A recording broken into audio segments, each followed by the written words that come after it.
Okay, so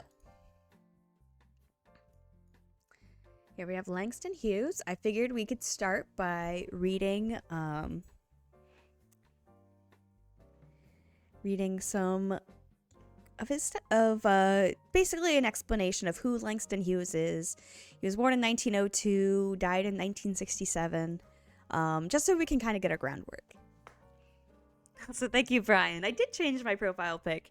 I realized my old profile pic, I still had brown hair in it. And I'm like, I don't have brown hair anymore. It's green. All right. Langston Hughes. We got his picture here. All right, y'all. Langston Hughes was a central figure in the Harlem Renaissance, the flowering of Black intellectual, literary, and artistic life that took place in the 1920s in a number of American cities, particularly Harlem. A major poet, Hughes also wrote novels, short stories, essays, and plays. He sought to honestly portray the joys and hardships of the working-class Black lives, avoiding both sentimental idealization and negative stereotypes. And I'm sure what you're thinking about, or at least you may be wondering, what does sentimental idealization mean? You can think about a lot of times aspects of Black culture get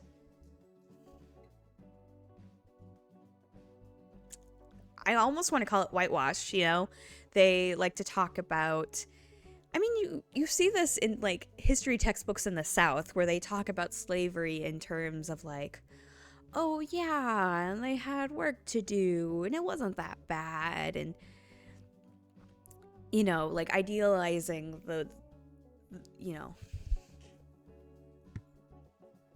idealizing things when, you know, bad stuff is happening too.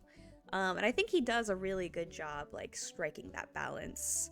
I actually have a couple of his readings that I'm going to pull up for you guys. Whitewashing is a perfect word for it. Yeah. Okay, so anyways, we continue. As he wrote in his essay, The Negro Artist in the Racial Mountain, younger Negro artists who create now intend to express our individual dark-skinned selves without fear or shame. If white people are pleased, we are glad. If they are not, it doesn't matter. We know we are beautiful and ugly too. This approach was not without its critics. Much of Hughes's early work was roundly criticized by many Black intellectuals for portraying what they thought to be an unattractive view of Black life. In his autobiographical, The Big C, Hughes commented, "Fine Clothes to the Jew," Hughes's second book, was well received by the literary magazines and the white press, but Negro critics did not like it at all. The Pittsburgh Courier ran a big headline across the top page, "Langston Hughes's Book of Poems Trash." The headline in the New York Amsterdam News was "Langston Hughes, the Sewer Dweller." The Chicago Whip characterized me as the poet low rate of Harlem.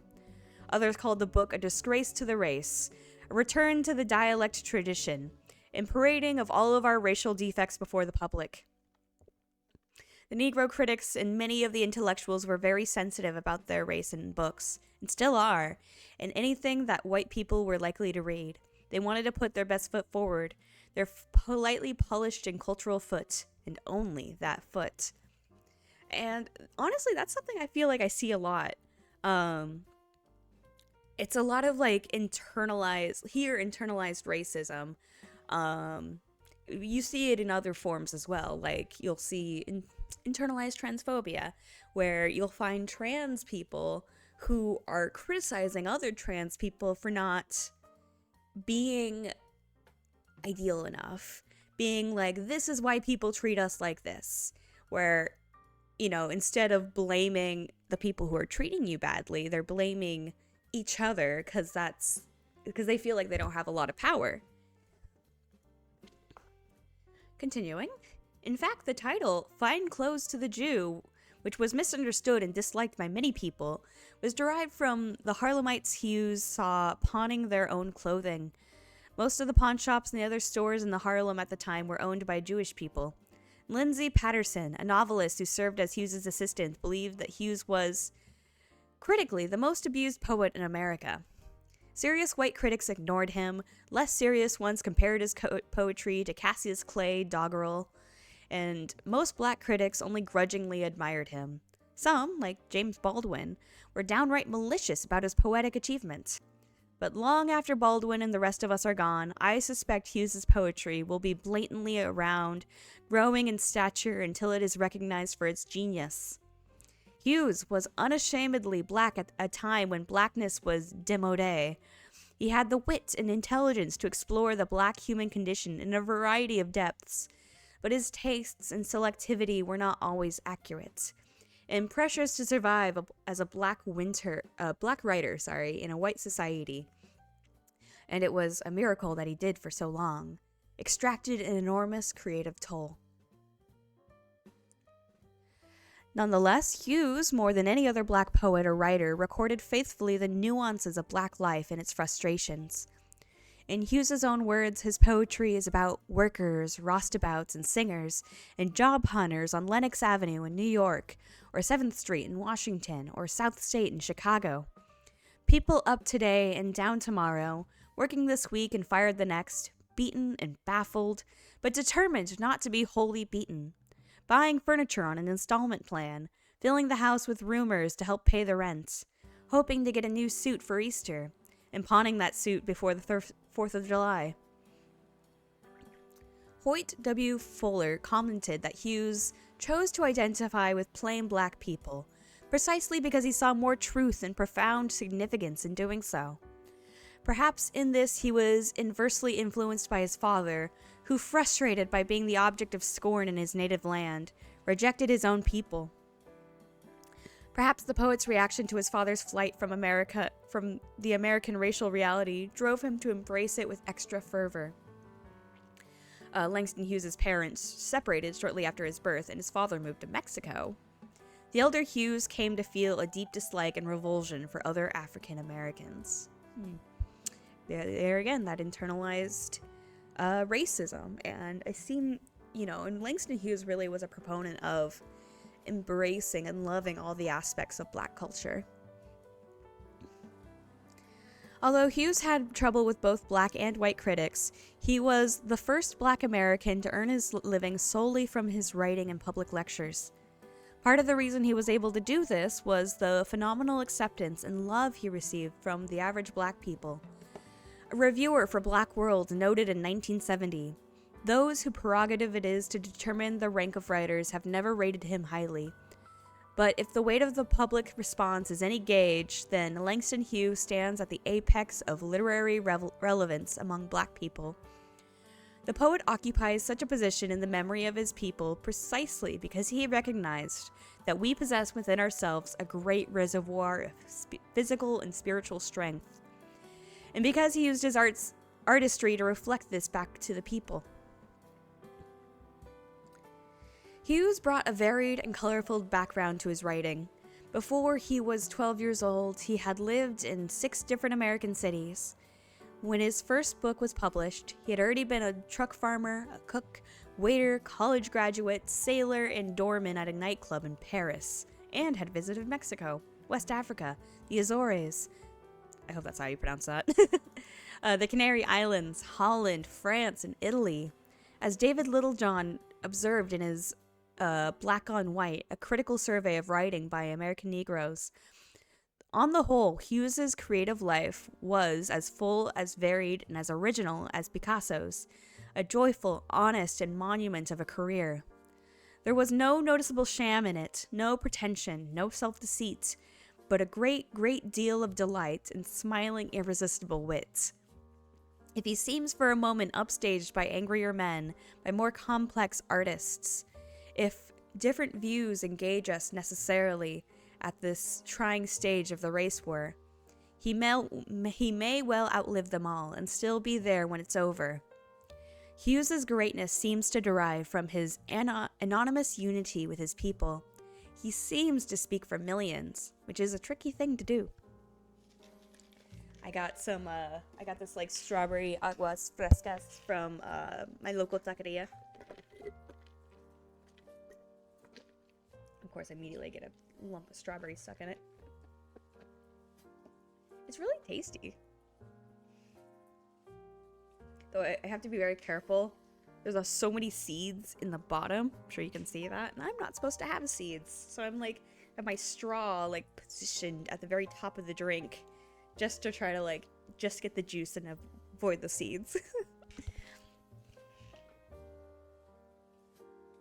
Okay. Hughes reached many people through his popular fictional character Jesse B. Semple, shortened to Simple. Simple is a poor man who lives in Harlem, a kind of comic no-good, a stereotype Hughes turned to advantage. He tells his stories to Boyd, the foil in the stories who is a writer much like Hughes, in return for a drink. His tales of his trouble with work, women, money, and life, in general, often reveal, through their very simplicity, the problem of being a poor black man in a racist society. White folks, Simple once commented, is the cause of a lot of inconvenience in my life. Simple's musings first appeared in 1942 from Here to Yonder, a column Hughes wrote for the Chicago Defender and later for the New York Post. According to the reviewer, for Kirkus Reviews, their original intent was to convince black Americans to support the U.S. war effort. They were later published in several volumes. A more recent collection, the 1994's The Return of Simple, contains previously unpublished material, but remains current in its themes. According to a Publishers Weekly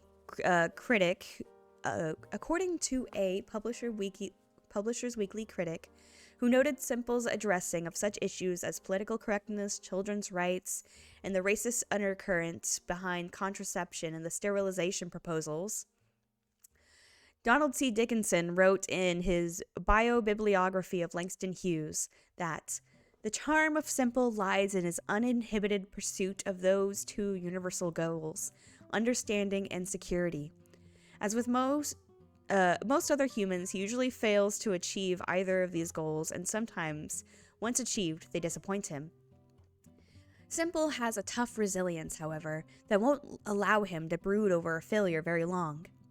Simple is a well-developed character, both believable and lovable. The situations he meets and discusses are so true to life, everyone may enter the fun.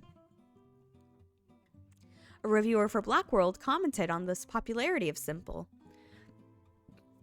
The people responded, Simple lived in a world they knew, suffered their pangs, experienced their joys, reasoned in their way, talked their talk, dreamed their dreams, laughed their laughs, voiced their fears, and all while underneath he affirmed the wisdom which anchored at the base of their lives. Hoyt W. Fuller believed that, like Simple, the key to Langston Hughes was the poet's deceptive and profound simplicity. Profound because it was both willed and ineffable, because some intuitive sense, even at the beginning of his adulthood, taught him that humanity was of the essence, and that it existed undiminished in all shapes, sizes, colors, and conditions. Violations of that humanity offended his unshakable conviction that mankind is possessed of the divinity of God. It was Hughes's belief in humanity and his hope for a world in which people could sanely and with understanding live together that led to his decline in popularity in the racially turbulent latter years of his life. Unlike younger and more militant writers, Hughes never lost his conviction that most people are generally good, in every race and in every country where I have been. Reviewing The Panther and the Lash, Poems of Our Times, and Poetry, Lawrence Lieberman recognized that Hughes's sensibility had kept pace with the times, but he criticized his lack of a personal political stance. Regrettably, in different poems, he is fatally prone to sympathize with starkly antithetical politics of race, Lieberman commented. A reader can appreciate his Catholicity, his tolerance of all the rival and mutually hostile views of his outspoken compatriots, from Martin Luther King to Stokely Carmichael. But we are tempted to ask, what are Hughes's politics? And if he has none, why not? The age demands intellectual commitment from its spokesman, poetry whose chief claim on our attention is moral rather than aesthetic, must take sides politically. Hughes's position in the American literary scene seemed to be secure. David Littlejohn wrote that Hughes is the one sure Negro classic, more certain of permanence than even Baldwin or Ellison or Wright. His voice is as sure, his manner as original, his position as secure as, say, Edwin Arlington Robinson or Robinson Jeffers. By molding his verse always on the sounds of Negro talk, the rhythms of Negro music, by retaining his own keen honesty and directness, his political sense and ironic intelligence, he maintained through 4 decades a readable newness distinctly his own. The Block and Sweet and Sour Animal Book are posthumously published collections of Hughes's poetry for children that position his words against a backdrop of visual art. The Block pairs Hughes's poems with a series of 6 collages by Romare Bearden that bear the book's title. The Sweet and Sour Animal Book contains previously unpublished, repeatedly rejected poetry of Hughes from the 1930s. Here, the editors have combined it with the artwork of elementary school children at the Harlem School of Arts. The results noted Veronica Chambers in the New York Times Book Review reflect Hughes's childlike wonder as well as his sense of humor. Chambers also commented on the rhythms of Hughes's words, noting that children love a good rhyme, and that Hughes gave them just a simple but seductive taste of the blues. Hughes's poems have been translated into German, French, Spanish, Russian, Yiddish, Czech, and many of them have been set to music. Alright. Oh, okay. We're almost done. Let's finish this. Donald B. Gibson noted in the introduction to Modern Black Poets, a collection of critical essays, that Hughes has perhaps the greatest reputation worldwide that any black writer has ever had. Hughes differed from most of his predecessors among black poets, and, until recently, from those who followed him as well, in that he addressed his poetry to the people, specifically to black people. During the 1920s, when most American poets were turning inward, writing obscure, esoteric poetry to an ever-decreasing audience of readers, Hughes was turning outward, using language and themes, attitudes, and ideas familiar to anyone who had the ability simply to read. He had been, unlike most non-black poets other than Walt Whitman, Vachel Lindsay, and Carl Sandburg, a poet of the people. Until the time of his death, he spread his message humorously, though always seriously, to audiences throughout the country, having read his poetry to more people, possibly, than any other American poet. Hughes died on May 22nd, 1967, due to complications from prostate cancer. So, thank you for letting me read that little essay on who Hughes is and his, impact on the on the Harlem Renaissance and on the Times. I think, okay, so I'm going to do this way. I want to start by showing you guys a live reading where Langston Hughes himself reads one of his early poems called, what is it called? Weary Blues? Yeah, the Weary Blues. I should probably pull up a copy of it, because I think what will be best here is if I play it and then also have it going. Let me also pause the copyright-free Jazzmat music. Oop.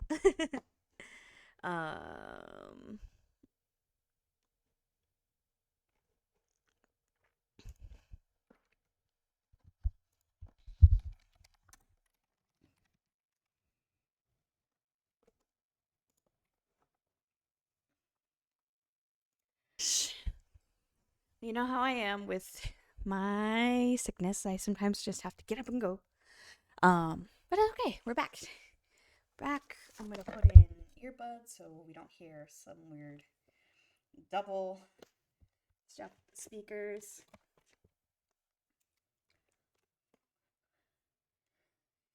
I don't know if you guys, by the way, can see my earring. It's like a mushroom with his leg crossed. Pretty lady. Okay, so We were going to get into Langston Hughes's poem. This is him performing the Weary Blues. This was on TV in 1958. This is old, but it is so good. Turn up the volume. Good evening. Tonight, Mr. Langston Hughes, American poet, dramatist, novelist, lyricist, lecturer. He's in town to give a lecture at UBC, but he's here tonight to read poetry, his own poetry, to a jazz accompaniment. We have Alan Miller to interview him. We have Doug Parker and his band to provide the jazz, and Mr. Langston Hughes has his own accompaniment, his own introduction.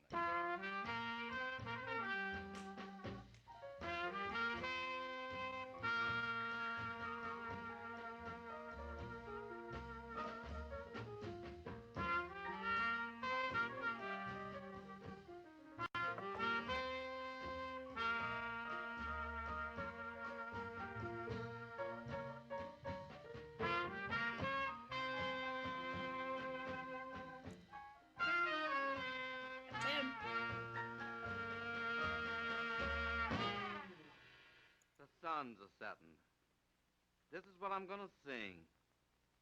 Sun's a-settin'. This is what I'm gonna sing.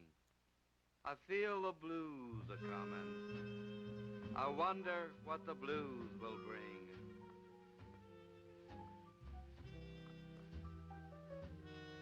Never mind. I don't know. It's not matching. That's okay.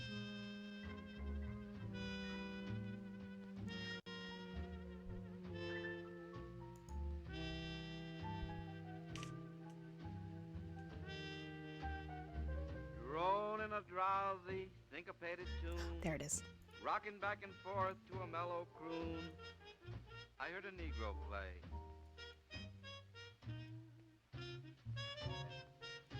Down on Lenox Avenue the other night, by the pale, dull pallor of a one-bulb light, he did a lazy sway. He did a lazy sway to the tune of those weary blues.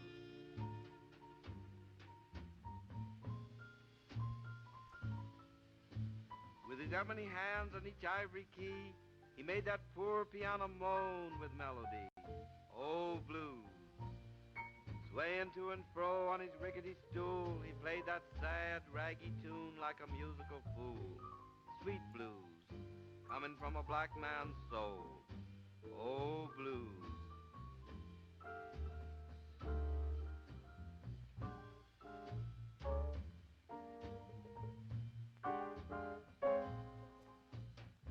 In a deep song voice with a melancholy tone, I heard that Negro sing, that old piano moan. Ain't got nobody in all this world. Ain't got nobody but myself. I was going to quit my frowning and put my troubles on the shelf. Thump, thump, thump, when he's put on the floor. He played a few chords, then he sang some more. I got the weary blues, I can't be satisfied. Got the weary blues, I can't be satisfied. I ain't happy no more, and I wish that I had died. Far into the night, he crooned that tune. The stars went out, and so did the moon. The singer stopped playing and went to bed, while the weary blues echoed through his head. He slept like a rock, or a man that's dead.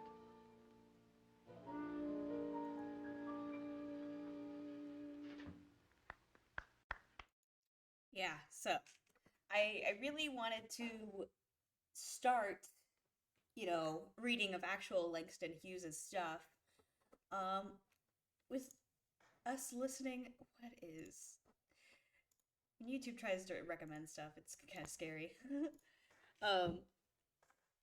But I wanted to start by letting Langston Hughes himself read his poetry, because I feel like it has a rhythm to it. It has a flow to it. The idea of having it set to music is brilliant, because Langston Hughes and the Harlem Renaissance are like this. They are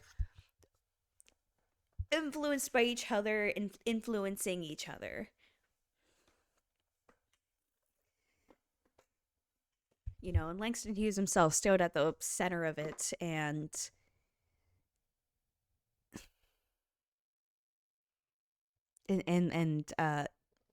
loved all of it for what it was.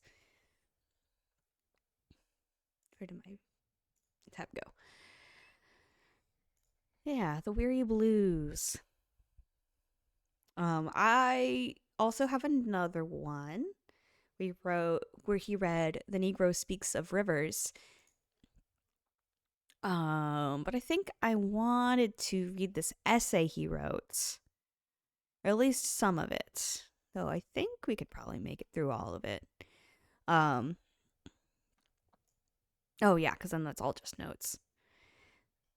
So this is an essay that he wrote by Langston Hughes, 200 Years of Afro-American Poetry. So he's written a poem on, the history of not just African poetry, but the poetry that has come from the African American diaspora. And I haven't read it yet, but I'm excited to. After that, we can listen to another one, and I might just read some of his poetry just aloud. But I hope you guys are having a good time. I know I am. Let me get the music back on, though. Oh, I have the music turned up way high. Sorry.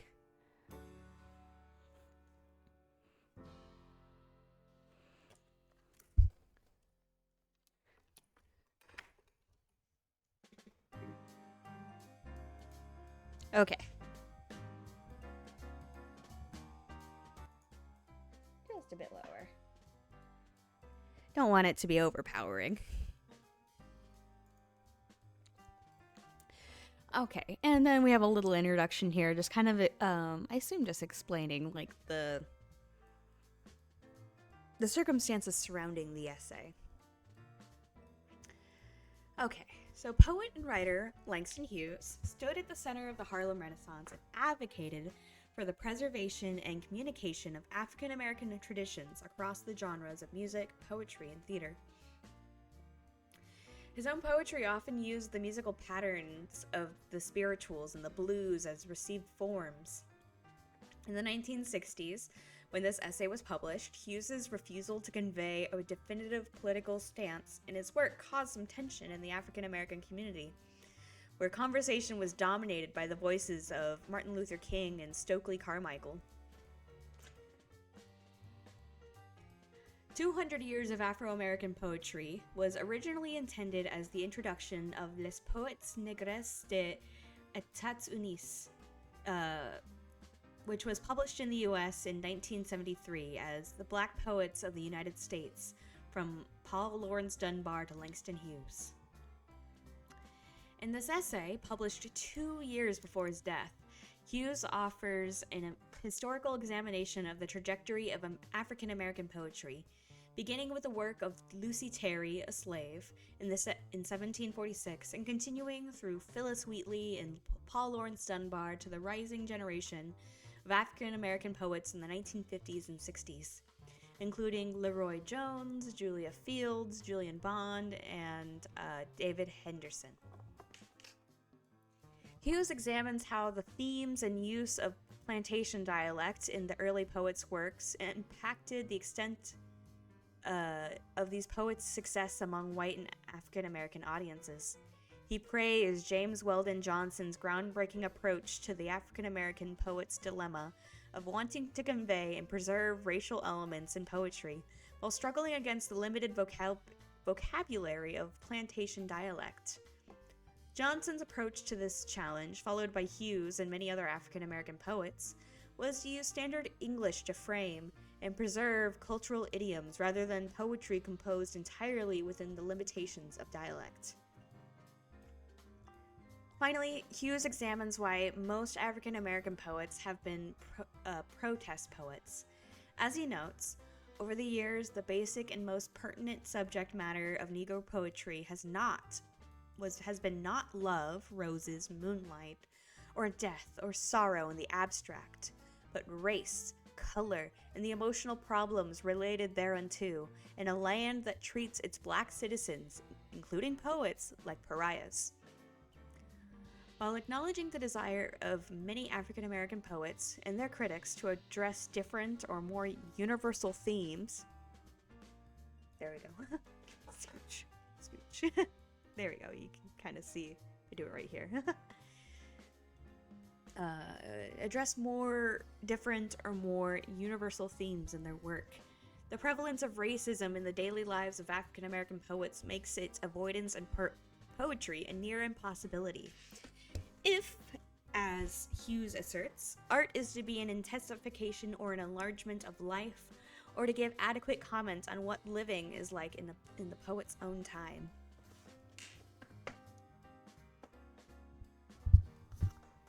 Ugh, so, that's that. Sorry. Need to give my face a good rub to get me in the zone.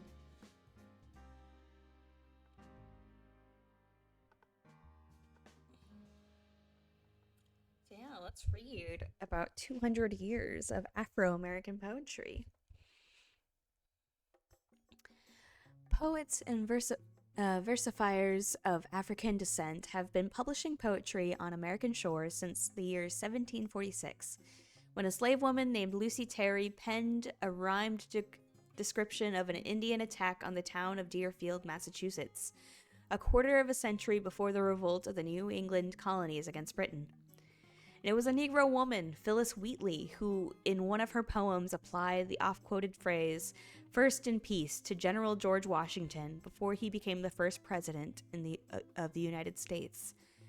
From his rebel field encampment, the general sent the young poetess a note which read in part, "If you should ever come to Cambridge or near headquarters, I shall be happy to see a person so favored by the muses, and to whom nature has been so liberal and beneficent in her dispensations.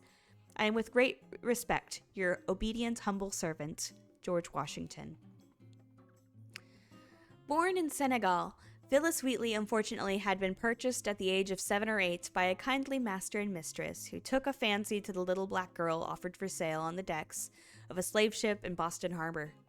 Of course, the tiny African spoke no English, nobody knew her name, so she was given her master's name, Wheatley, and her mistress, who called her Phyllis, taught her to read and write. In her teens, the black youngster began to write poetry. Before Phyllis was 20, she was known throughout the New England colonies for her poems. She wrote herself to freedom, modeling her verses after those of Milton, Dryden, and Alexander Pope, as was the fashion of her times. And as a representative of colonial culture, Phyllis Wheatley was sent to England, where her book, Poems on Various Subjects, Religious and Moral, was printed in London in 1773. It was the first bound volume of poems by an Afro-American to appear in print. That's pretty significant.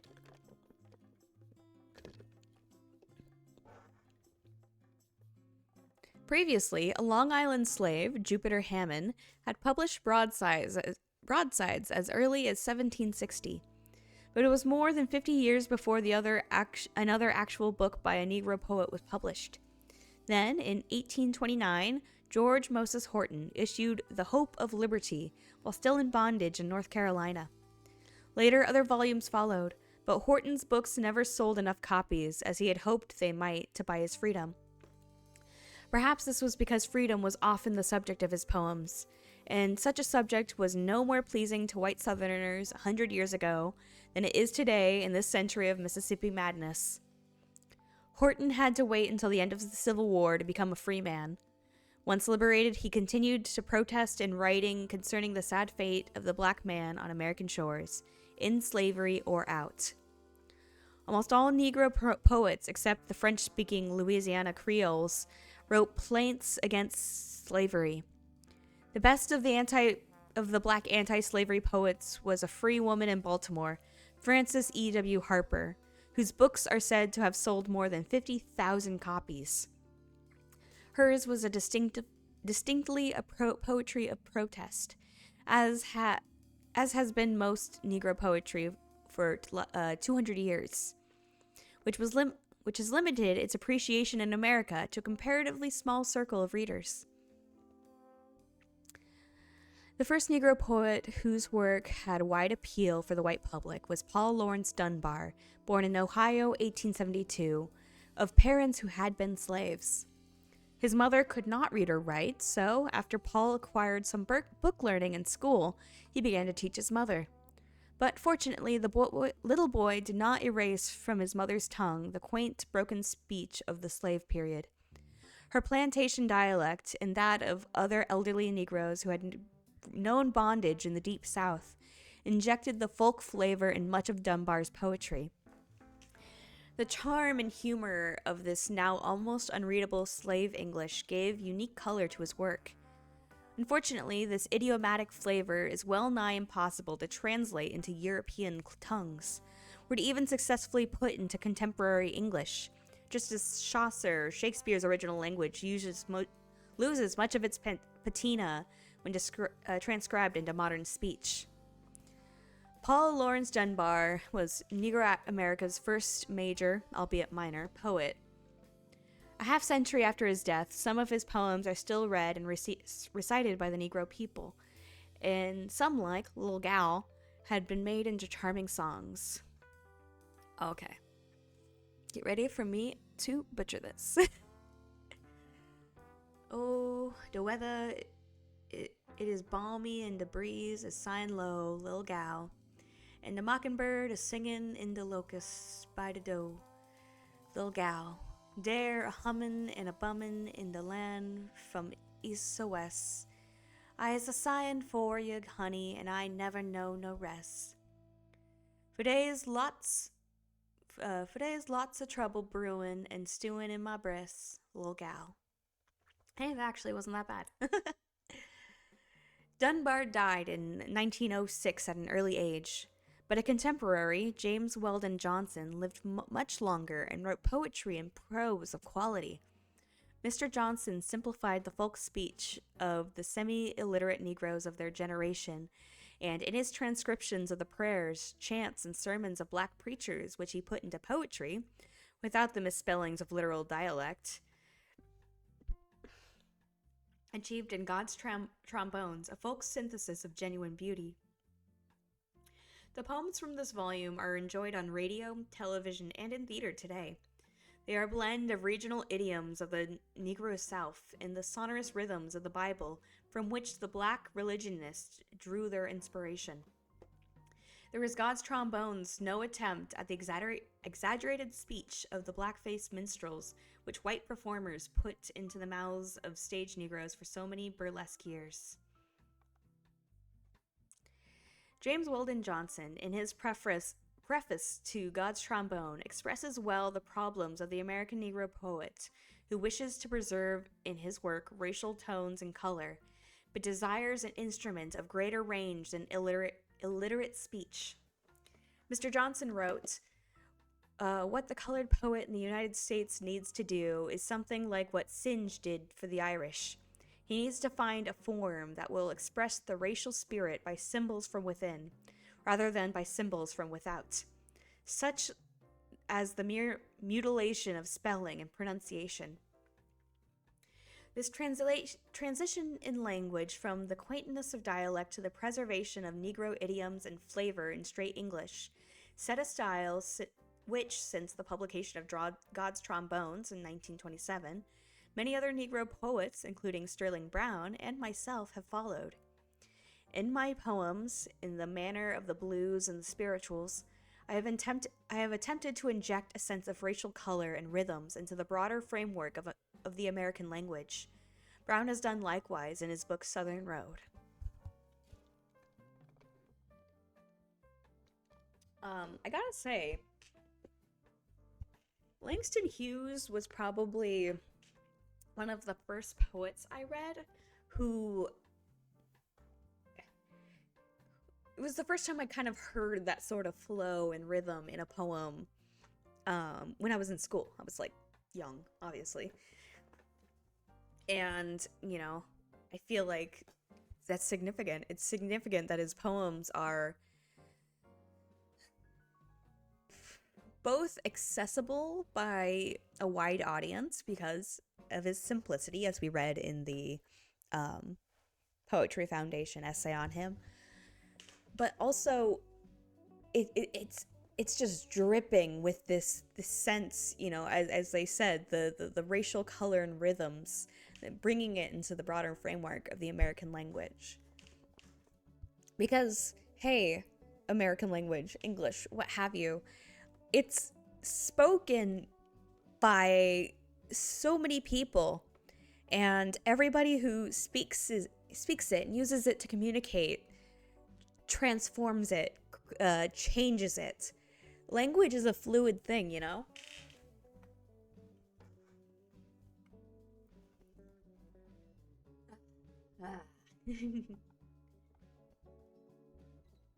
Whatever the forms Negro poetry has taken in the last century, ranging from conventional English couplets and quatrains to free verse, from light lyrics to the well-knit sonnet, from the blues and the spirituals to the highly personalized beatnik concepts of some of the younger black poets in Greenwich Village or San Francisco. The subject matter of Negro poetry, east, west, north, or south, has remained more or less constant. The problems of freedom in a white-dominated society. Most Negro poets 100 years ago and most Negro poets today are protest poets. When Claude McKay came out of the Caribbean to the United States to publish in 1922 his Harlem Shadows, containing many excellent sonnets, the poem therein, to attain lasting fame and great popularity, was his most militant sonnet, If We Must Die. This poem was a protest against the monstrous barbarity of the race riots which plagued America in the second decade of our century, and its advice to fight back struck a responsive chord in Negroes. If we must die, let it not be like hogs, hunted and penned in an inglorious spot, while round us bark the mad and hungry dogs, making their mock at our accursed lot. If we must die, oh, let us nobly die, so that our precious blood may not be shed in vain. Then even the monsters we defy shall be constrained to honor us through dead. O kinsmen, we must meet the common foe. Though far outnumbered, let us show us brave, and for their 1,000 blows deal one death blow. What though before us lies the open grave? Like men, we'll face the murderous, cowardly pack, pressed to the wall, dying but fighting back. What a good sonnet.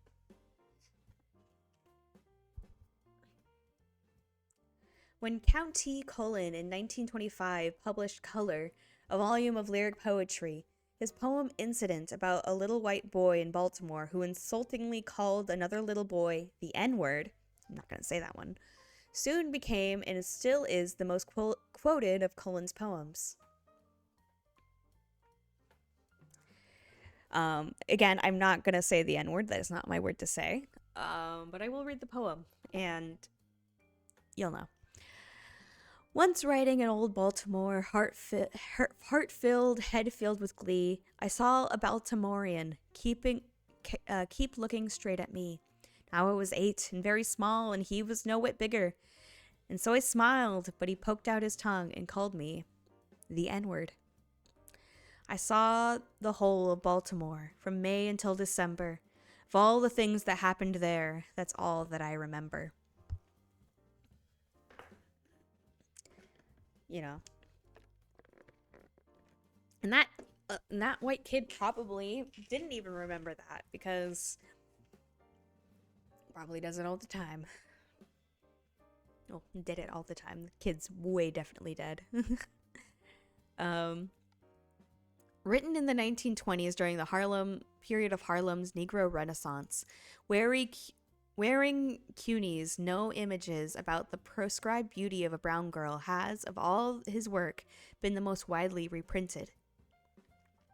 She does not know her beauty. She thinks her brown body has no glory. If she could dance naked under the palm trees and see her image in the river, she would know. But there are no palm trees on the streets, and the dishwater gives back no images. Directly concerned with the race problems, my own poem, I Too, written in 1920 when I was 18 years old, has over the years been translated into many languages and is still being reprinted in anthologies around the world. I too sing America. I am the darker brother. They send me to eat in the kitchen when company comes, but I laugh and eat well and grow strong. Tomorrow I'll sit at the table when company comes. Nobody'll dare say to me, eat in the kitchen. Then, besides, they'll see how beautiful I am and be ashamed. I too am America.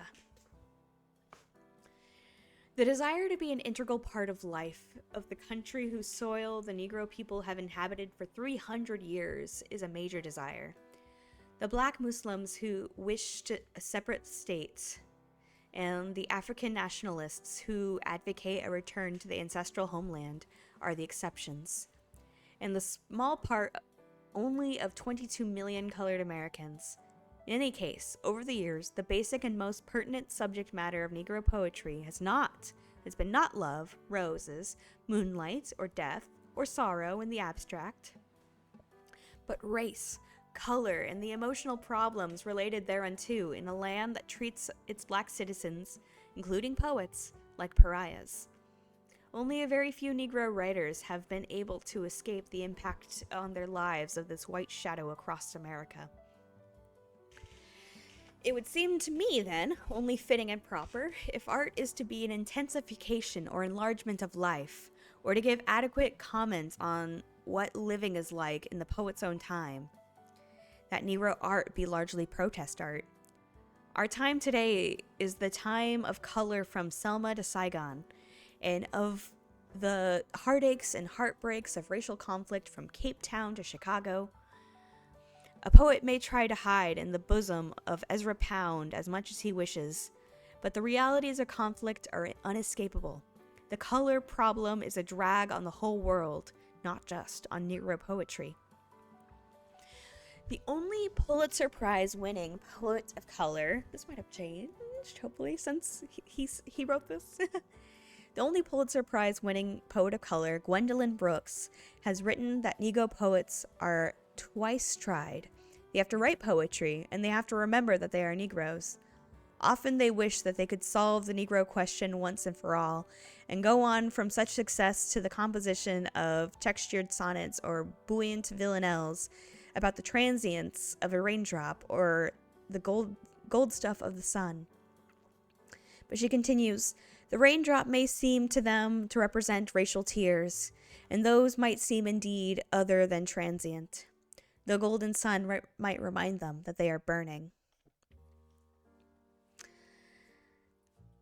The most famous contemporary protest writer, James Baldwin, himself a poet in prose, was at the beginning of his career inclined towards non-propaganda writing, coupling an essay in his Perspectives USA 2, 1952, denouncing Uncle Tom's Cabin, with one by Richard Gibson denouncing what might be termed the nigritude of American Negro literature.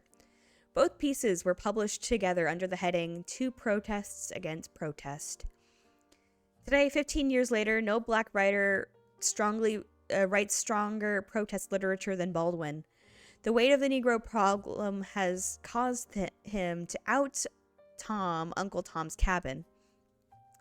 I imagine some of the young Negro poets of the avant-garde schools today who insist on writing non-racially very well might, after a few more years of the Ku Klux Klan headlines, become ardent or even chauvinistic racialists themselves, especially should they happen to be visiting Harlem during the nights of riots or feel a white cops club against their poetic heads. My point is not that all young poets should preference write racially if they are black. It is simply that in America it is almost impossible for Negro poets not to do so. Among the most interesting young Negro poets writing today are the exciting Leroy Jones, also a playwright of no mean ability, Julia Fields, who was in Birmingham at the height of its racial disturbances, Julian Bond of the Student Nonviolent Committee, and David Henderson, only 21, of Greenwich Village, all of whom are the most intense in their poetic fervor against injustice. The Negro in Western civilization has been exposed to overwhelming historical and sociological pressures that are bound to be reflected in the verse he has written and inspired, wrote Arna Bontemps, which he balances by saying, "The fact that he has used poetry as a form of expression has also brought him into contact with literary trends and influences. How one of these forces or the other has predominated, how the results may be weighed and appraised are among the questions to which the poetry itself contains answers." In the annual poetry issue of the Negro Digest, September 1965, there was a poem by Dudley Randall of Detroit, black poet, white critic, which ends with a question that is also in its inverse way an answer. A critic advises not to write on controversial topics like freedom or murder, but to treat universal themes and timeless symbols like the white unicorn. A white unicorn? Does it believe in integration? And why not a black unicorn? Ah, yes. And that's how we ended it.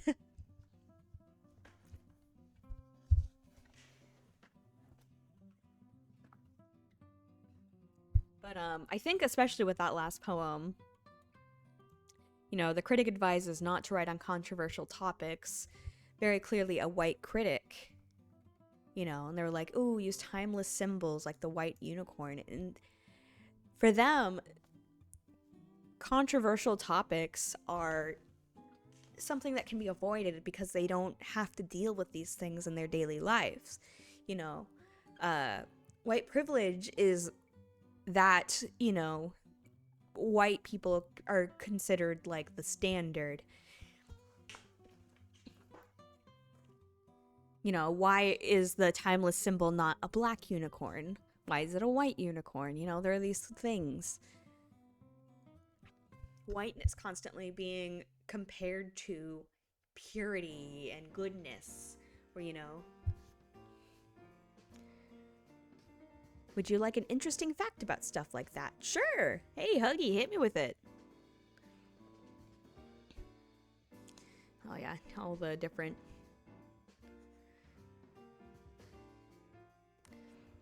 That was a good essay, though. I would have loved to be there to listen to it when he gave it. Obviously, I wasn't.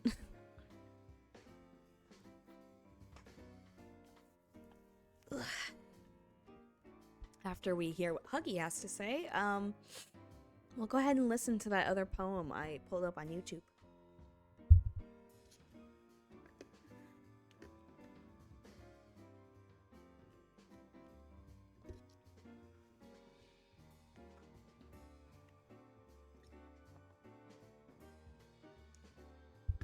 When Roald Dahl was writing Charlie and the Chocolate Factory about gross inequality, Charlie was black.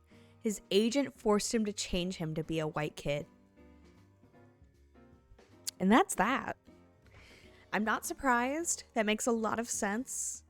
Charlie always reads as like, that way. So that makes sense. Forcing him to be a white kid. Yeah, no surprises to anyone. All right, let's watch this other one. So this is Langston Hughes reading his poem, The Negro Speaks of Rivers.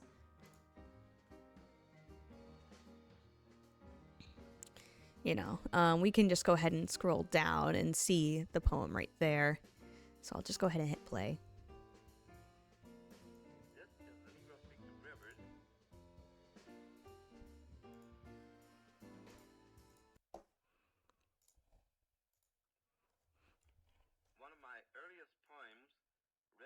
In 1920, just after I came out of high school.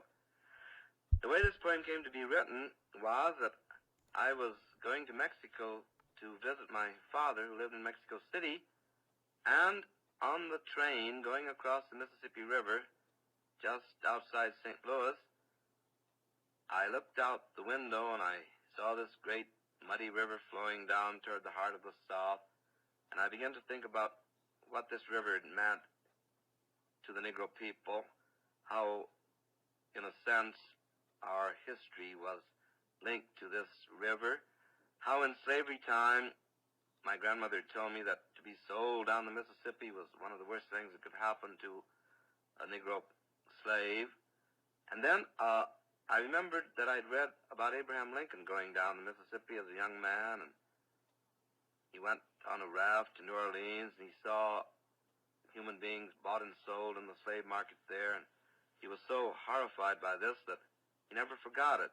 And many years later, of course, we know that it was Lincoln who signed the Emancipation Proclamation. And so, as the train went on into the gathering dusk, because it had been about sunset when we crossed the river, I took my father's letter out of my pocket and began to write down on the back of his letter this poem, The Negro Speaks of Rivers. I've known rivers ancient as the world and older than the flow of human blood in human veins. My soul has grown deep like the rivers. I bathed in the Euphrates when dawns were young. I built my hut near the Congo, and it lulled me to sleep. I looked upon the Nile and raised the pyramids above it. I heard the singing of the Mississippi when Abe Lincoln went down to New Orleans, and I've seen its muddy bosom turn all golden in the sunset. I've known rivers, ancient, dusky rivers. My soul has grown deep like the rivers. Thank you very much, Langston Hughes. What you had to say. Although I do live in Scotland, so my national anthem animal is the unicorn, because it's the only thing the lion fears. The lion is the national animal of England. Makes sense.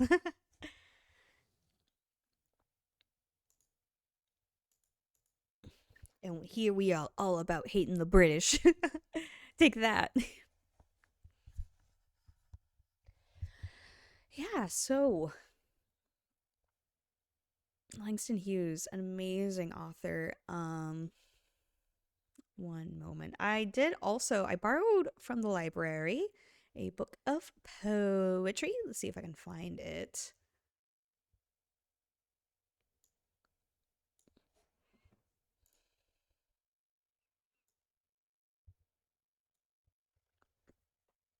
Here we go. This is my Libby. Don't mind me. Don't look at me. I'm Scottish. The hell with Britain. Yeah! Fuck 'em. Here. So this is The Weary Blues by Langston Hughes, which I love the rhyming of that. So yeah, here we go. You know, we had The Weary Blues. We listened to Langston Hughes. Go ahead and read that. So let's start with Jazonia. Just gonna start reading through these poems. It's never a bad idea just to really immerse yourself into, a particular author to really understand all of the different aspects of them. So also let me get some music going again. God forbid we are left alone with our thoughts.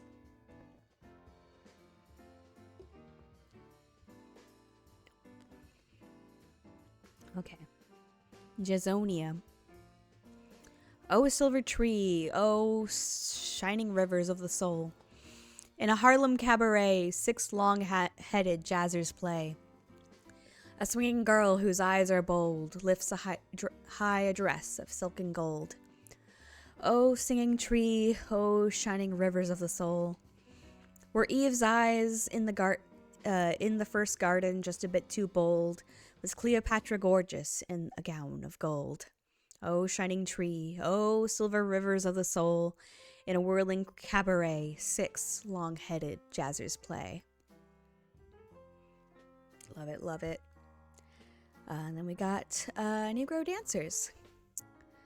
Me and my baby's got 2 more ways to do the Charleston. Da-da, da-da-da. 2 more ways to do the Charleston. Soft light on the tables, music gay, brown-skinned steppers in a cabaret. White folks laugh, white folks pray. Me and my baby's got two more ways to do the Charleston.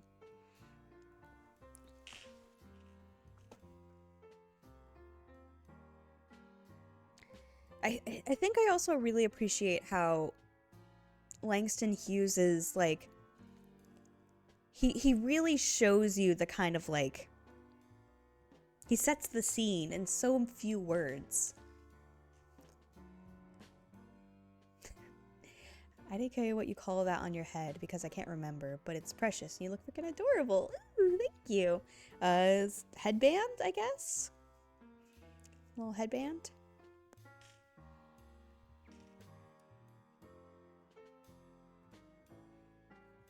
But yeah.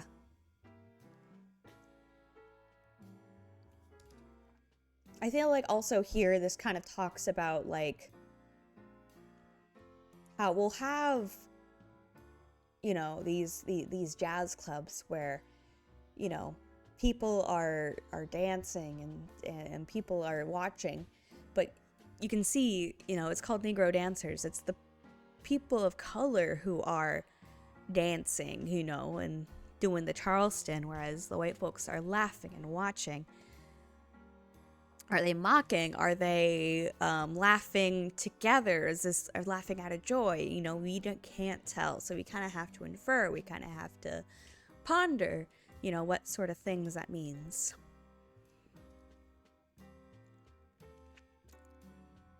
This one's really interesting. The Cat and the Saxophone, 2 a.m. It took me a while to realize you read the capitalized separate from the lowercase. It's two different people talking, the cat and the saxophone. And saxophone very clearly is the exclamation points. Not exclamation points, sorry, capital letters. And the capital letters read, "Everybody loves my baby, but my baby don't love nobody but me. Everybody wants my baby, but my baby don't want nobody but me. Sweet me." And the cat part says, "Half pint? Gin? No, make it corn. You like liquor, don't you, honey? Sure, kiss me, daddy. Say, yes? I'm your sweetie, ain't I? Sure. Then let's do it. Charleston, mama." What happens if you try to read it, like, all together? Probably sounds a little funny. "Everybody, half pint? Gin? No, make it. Loves my baby, corn. You like liquor, don't you, honey? But my baby, sure, kiss me. Don't love nobody, daddy, but me. Say, everybody, yes, wants my baby. I'm your, but my baby, sweetie, ain't I? Don't want nobody, sure. But then let's me do it, sweet me. Charleston, mama."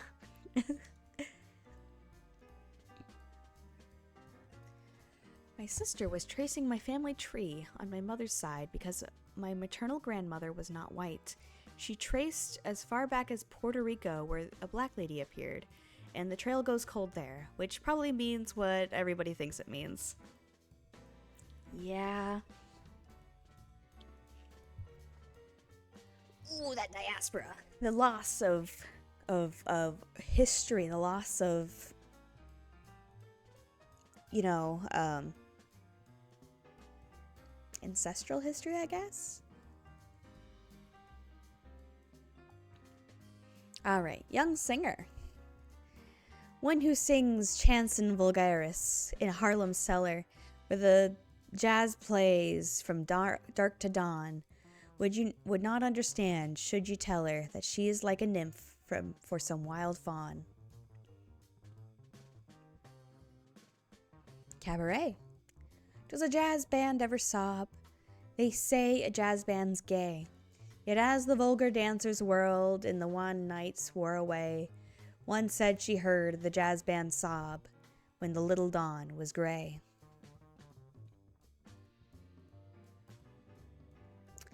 To Midnight Nan at Leroy's. Strut and wiggle, shameless gal.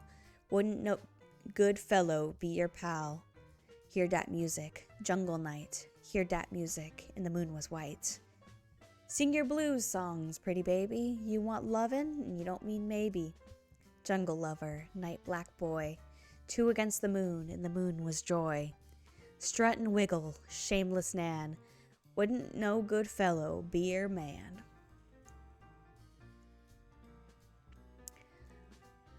To a little lover, lass, dead. She who searched for lovers in the night has gone the quiet way into the still, dark land of death, beyond the rim of day. Now, like a little lonely waif, she walks an endless street and gives her kiss to nothingness. Would God his lips were sweet. I really am enjoying these poems. It's really kind of showing like positive, the joy, the happiness of, Black culture at this time, but also, she who searched for lovers in the night. And, she might have not been selling herself for money, but, she who searches for lovers in the night has gone the quiet way into the still, dark land of death, beyond the rim of day. It's a beautiful little elegy written for this. I'm kind of assuming she's a sex worker. And, a little black sex worker who, I don't know if I should call her little. It says because it says little lover up here. I said that. I feel like we talk about how sometimes, especially to the media or whatever, some people, depending on who they are considered less dead. Sex workers, people of color, when they die, they are not mourned as heavily as, say, a pretty white girl like me. And so I do enjoy it. It's so short, it's so small, but it's beautiful and soulful, this elegy to this young sex worker girl. I want to read it again, so bear with me. She who searches for lovers in the night has gone the quiet way into the still, dark land of death, beyond the rim of day. Now, like a little lonely waif, she walks an endless street to give her kiss to nothingness. Would God his lips were sweet. Thank you, Langston Hughes. Okay, Harlem Nightclub. Kind of switching gears with this one. Sleek black boys and cabaret, jazz band, play, play, play. Tomorrow, who knows? Dance today. White girls' eyes call gay black boys' lips grin jungle joys. Dark brown girls and blonde men's arms, jazz band, sing Eve's charms. White ones, brown ones, what do you know about tomorrow where all paths go? Jazz boys, play, play, play. Tomorrow is darkness, joy today. Hey, Brian. Well, thanks so much for watching me. I hope you're enjoying your other stream as well. I feel like this eye looks like I was like punched or something. It's not. It's just those shadows being weird. This one I feel like it's very interesting. It's got this kind of anxiety to it that is also manic almost. I'm listening to my friend is crafting. I'm listening to stories. There we go. Perfect to intermix. But yeah, the Harlem Nightclub, this place where, black and white people will come together and they'll dance and they'll play and they don't think about what's tomorrow. They don't think about what's going on outside. They just think about each other and the music and the drinks and the happiness and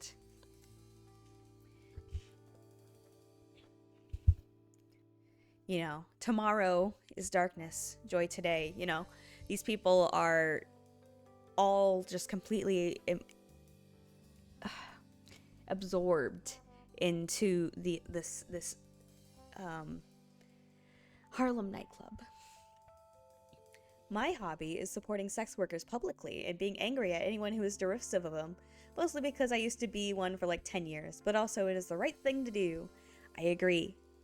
Sex work is work. That is the opinion of the blanket fort, and if you don't have that opinion, kindly keep it to yourself or get out of here later.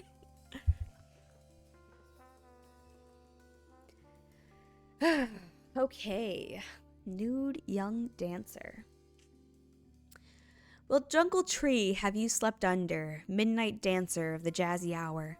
What great forest has hung its perfume like a sweet veil about your bower? The jungle tree that you've slept under, night dark girl of the swaying hips.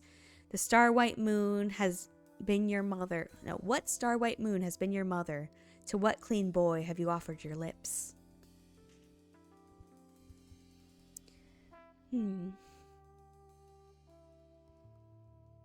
Young prostitute. Her dark brown face is like a withered flower on a broken stem. Those come cheap in Harlem, so they say. I can see why Langston Hughes got a lot of shit for showing all the different kind of aspects of black culture in Harlem. There are sex workers, there are people doing red light district work. It's not all just the romance, the lights, and the music. There's a lot going on. You'd be surprised how much research the average escort has to do. I used to be taken to dances and scientific gatherings and stuff, so I had to read all the things all the time. Can imagine. Gotta be good. To a black dancer in the Little Savoy. Wine maiden of the jazz-tuned night. Lips, sweet as purple dew. Breasts, like the pillows of all sweet dreams, who crushed the grapes of joy and dripped their juice on you. A song for a banjo dance. Shake your brown feet, honey. Shake your brown feet, child. Shake your brown feet, honey. Shake 'em swift and wild. Get way back, honey. Do that low down step. Walk on over, darling. Now, come out with your left. Shake your brown feet, honey. Shake 'em, honey, child. Sun's going down this evening. Might never rise no more. The sun's going down this very night. Might never rise no more. So dance with swift feet, honey. The banjo's sobbing low. Dance with swift feet, honey. Might never dance no more. Shake your brown feet, Liza. Shake 'em, Liza child. Shake your brown feet, Liza. Music soft and wild. Shake your brown feet, Liza. The banjo's sobbing low. The sun going down this very night. Might never rise no more. This one, it shows, again, with the similar vibes to that Harlem nightclub one. That's sort of like manic joy, but with this like undertone of anxiety of dance now while we still can. We're in this joyous moment. You have to live it to your fullest because you don't know if you're getting tomorrow, if you're going to get another chance at this. And for black people, I in this time period, but also pretty much any time period up till current right now today, there's this unsurety that kind of comes with the racial disparities we see in our country. So, they didn't know if they were going to get murdered by a police officer the next day or caught up in a racist mob and lynched. That happened all the time. That was such a common occurrence. And so much that it has these lines that run through even the happiest of poems, the most joyful of poems. My tummy. Oh, okay. I'm gonna have to go back to the restroom again. I've been very sick lately, and that hasn't changed. So thank you guys so much for bearing with me. This time we actually have the music going, so you won't feel lonely. Be right back. Once again, my lovelies.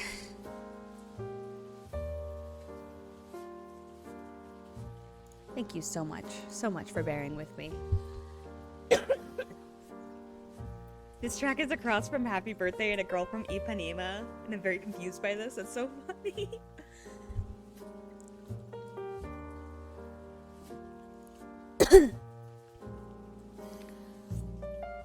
This one we're listening to right now is called Happy Birthday Bossa Nova E Jammy Jams. So I guess it is kind of supposed to be Happy Birthday. Ugh. I have a seed on my tongue from the drink. Means I need to stop drinking it because now the seed to drink ratio is too dangerous. Alright, we'll knock the music down just a touch. I used to play bass in jazz orchestra. Let's go. I never was in jazz band at school, but in elementary school and middle school, I played the flute. I was a flautist. And I dropped it in the 8th grade because I was homeschooled. And I never reapplied in high school. In high school, I switched to just choir because I was like, ooh, I can sing. And I really enjoyed like traditional choral music, but alas, after every year I had a different choir teacher. They just kept leaving. There was kind of a joke that the choir teachers at my high school were like Defense Against the Dark Arts teachers because we'd always had a different one. But the final year I did choir, we ended up like, it was kind of like Pitch Perfect of a choir. Like we lost all the choral music. It was just like us singing, and we'll never be royal. And I just, ooh, it drove me insane. I did not like it very much. And also, all the girls wanted to be sopranos. Nobody wanted to sing alto. So even though I am a natural alto soprano, I pretty much exclusively sung alto in the band, in the choir, because every other girl wanted to sing the melody. They wanted to just to sing how they know it. No. Ugh. And also there was like a lot of drama that didn't need to be drama. Ugh. Whoa. What was me? Anyways, back to reading about, actual issues. We reading Langston Hughes' poetry and feeling emotions. I do find it interesting. So people were criticizing Langston Hughes for not vocally being political. But I feel like if you read his poetry, there is a line of politics through it. Like how he wrote in his essay, how protest poetry and themes of freedom and liberation are inevitable, almost impossible for Black poets not to find it injected into their art. And you could definitely read it in his art. You can definitely see, those themes. They are subtle, and they are definitely something you don't get on just a very surface level reading. But if you think about it, there's a lot there. I was first chair violin in youth orchestra. Ooh, violin. Fancy. I don't think I can play flute anymore. If you put one in my hands, I could probably play a few notes. I could definitely make sound on it. I feel like learning to blow into a woodwind instrument, or at least like a flute, or I don't know if I could do a clarinet, but something like that I feel like is just something you it's like riding a bike. You never really forget how to do it. I'm just like, if I purse my lips, it'd be like, it's like a very specific like way you have to purse your lips and blow into it to get the sound. Not being political, he was a black man writing poetry.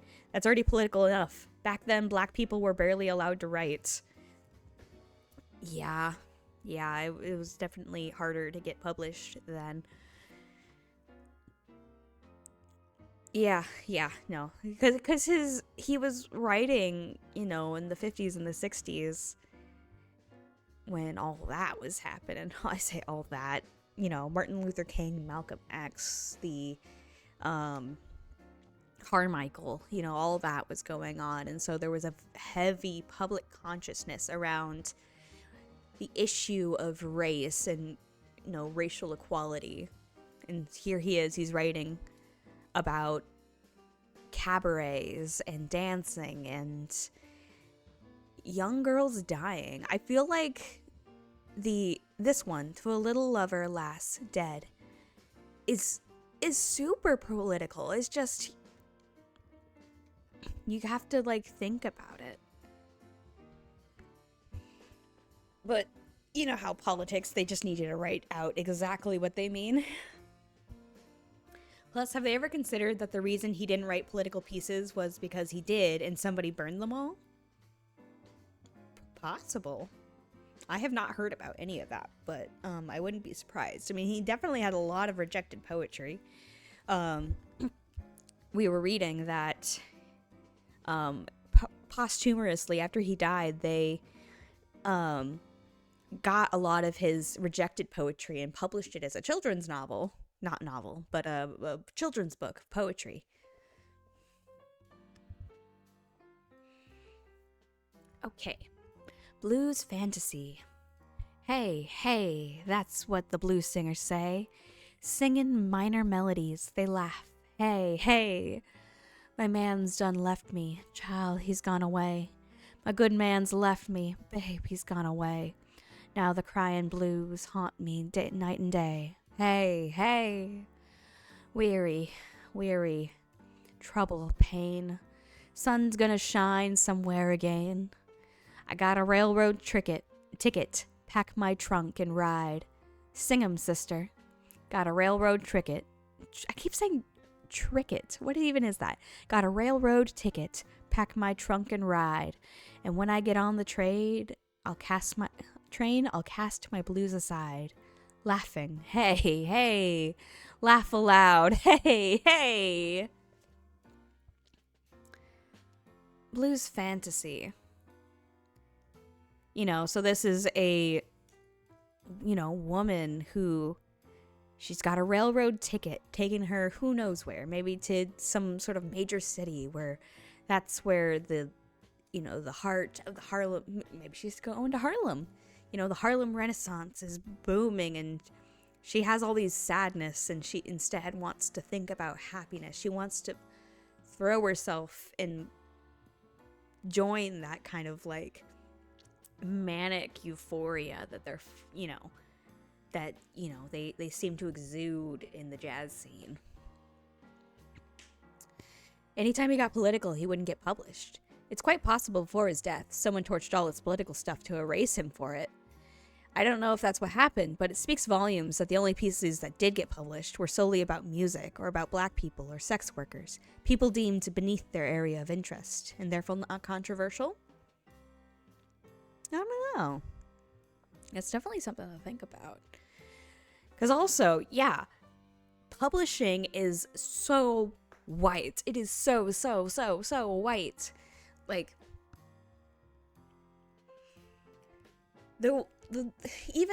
Even today, they are, promoting black authors.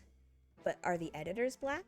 Are the publishing houses black? Who is making the majority of the money? Because authors don't make most of the money that their books earn. The publishing houses are those black-owned businesses. They're not. Langston Hughes was published under the New York Times, New York Post. Those are not black papers. He was probably definitely published by some black-owned papers, but most of the prominence comes from these majority white-owned businesses. So you have to think about what? Because obviously they were going to be thinking about, oh, but what about the white reader? So yeah, definitely things that are more radical or incendiary even might not get published. Well, I don't know if Langston Hughes would necessarily be an incendiary figure. Yeah, it's quite likely the publisher was very white, so the only thing he'd ever get published by that would be very non-controversial, stay in your lane content. And stuff that also, like, promotes, see, black and white people, it's just a little misunderstanding. You know, with those previous ones, that was like, white people laugh, white people pray. Oops, I went way too far. Where was I? There we go. Lenox Avenue, midnight. The rhythm of life is a jazz rhythm, honey. The gods are laughing at us. Broken heart of love, the weary, weary pain of heart. Overtones, undertones, to the rumble of the streetcars, to the swish of the rain. Lenox Avenue, honey, midnight, and the gods are laughing at us. The rhythm of life is a jazz rhythm, honey. The gods are laughing at us.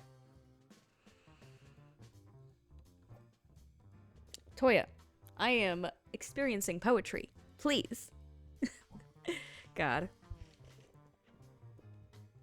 Sometimes just like sitting with the words and letting like the meaning kind of wash over you is a really pleasant feeling when you're reading poetry. I don't know if I'm just a word nerd, as my girlfriend lovingly called me earlier, because I was like getting really excited about this stream today. I was talking to her about all the different like essays and poems and things that I had found and was looking forward to sharing. And she goes, uh-huh. And I'm like, oh, is that boring? And she goes, I'm just not a word nerd like you, baby. Anyways, I'm gonna lurk again. I just wanted to talk to you because I think you're just delightful and I love chatting to you, even about things like this, because you're very open to discussion and that makes me very happy. Okay, bye. Bye, Huggy. Thanks for coming by and engaging in some very fun intellectual discussion. I really enjoyed it. Okay, now we're at the point of the book, Dream Variations. What that's about. We start with a titular dream variation. To fling my arms wide in some place of the sun, to whirl and to dance until the white day is done. Then rest at cool evening beneath a tall tree, while night comes on gently, dark like me. That is my dream, to fling my arms wide in the face of the sun, dance, whirl, whirl till the day is done. Rest at pale evening, a tall, slim tree, night coming tenderly, black like me. Very nice. Sorry, I want to go back. I want to like, I'd like to reread a poem once or twice through to like really, cause sometimes I kind of like miss something while I'm paying attention to something else. I like the, I'm going to read it again. To fling my arms wide in some place of the sun, to whirl and to dance till the white day is done. Then rest at cool evening beneath a tall tree, while night comes on gently, dark like me. That is my dream. I thought the wording of, white day really kind of shows the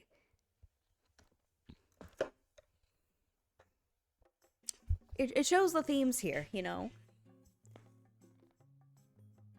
to whirl and to dance. So, like, he is experiencing joy, but he's acknowledging that the daytime, the quote-unquote main part of the day is very white. The society that people, that they live in, that we live in, is very, very majority white and white-centered. Like, everything obviously is built around, keeping white people in power. And so he finds when he then gets to, go into the night. And the night comes on gently, dark like me, that is my dream. To fling my arms wide in the face of the sun, dance, whirl, whirl, till the quick day is done.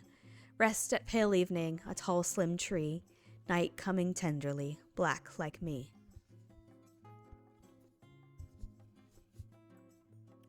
Maybe you could also interpret this in a way that's like, his dream is seeing himself reflected outwards, right? Whirling and dancing and existing in a white day is great, it's fine,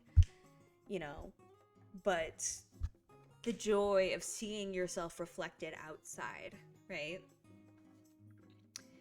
I mean, why do they write kids' books specifically? Like, why are the protagonists of kids' books kids? Why are the protagonists of teen book teens?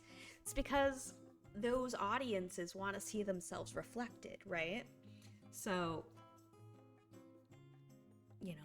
his dream variation, to see himself reflected. And Langston Hughes was very much a proponent of keeping alive Black culture and literature and plays and poems. So that's my interpretation of that poem. Thank you for listening. This is how a good way to, you read a poem a couple times through, you think about the themes. If you ever need to write a paper, that's basically what you do, what I just did to that poem. You think about the themes, and then you would just write down the things I said, and then think about those more, and maybe try to find textual evidence to kind of support those ideas. Then boom, you got a paper. Take it from someone who got a lot of A's on papers. I got you. This one's nice and short. I would not do a paper on it because you would not be able to write very much. Winter moon, how thin and sharp is the moon tonight. How thin and sharp and ghostly white is the slim curved crook of the moon tonight. Winter moon.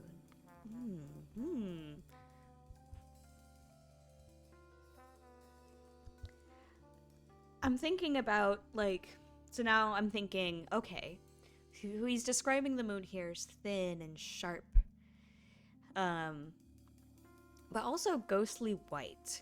So when you think of a thin moon, you're thinking of a crescent moon, when most of the moon is black, but there's still a little bit of the white. I wonder if that's something you could look into or think about. Slim curved crook of the moon tonight. Or maybe it's just some beautiful words about the moon. Not everything has to be about race, right? Poème d'automne. The autumn leaves are too heavy with color. The slender trees on the Vulcan road are dressed in scarlet and gold like young courtesans waiting for their lovers. But soon, the winter winds will strip their bodies bare, and then the sharp, sleet-stung caresses of the cold will be their only love. I love autumn. Autumn's a wonderful time of year, and poems about autumn are always so interesting. This kind of impending melancholy that is inevitable. The autumn leaves are too heavy with color. The slender trees on the Vulcan road are dressed in scarlet and gold, like young courtesans waiting for their lovers. But soon the winter winds will strip their bodies bare, and then the sharp, sleet-stung caresses of the cold will be their only love. I like this idea of comparing the trees who are when it's fall, I know I want to go out and see the foliage. You must also want to go out and see the foliage. It's beautiful. It's gorgeous.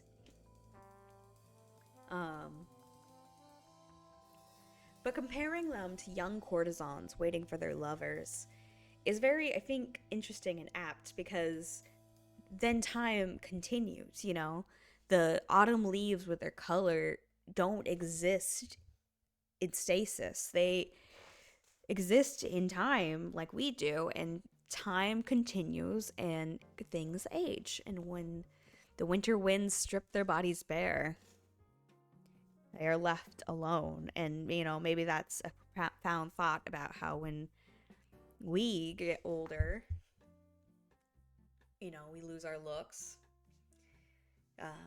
Sometimes it's more like winter. I think it's interesting that he titled it in, I assume French. I assume that's French. It was definitely written with that sort of like French romanticism, I feel. Fantasy in Purple. Beat the drums of tragedy for me. Beat the drums of tragedy and death, and let the choir sing a stormy song to drown the rattle of my dying breath. Beat the drums of tragedy for me, and let the white violins whir thin and slow, but blow one blaring trumpet note of sun to go with me to the darkness where I go. In Purple. Beat the drums of tragedy for me, beat the drums of tragedy and death, and let the choir sing a stormy song to drown the rattle of my dying breath. Beat the drums of tragedy for me, and let the white violins whir thin and slow, but blow one blaring trumpet note of sun to go with me to the darkness where I go. Interesting. This one's got some like, it's got some meat to it. I don't know how I would describe it. I don't know.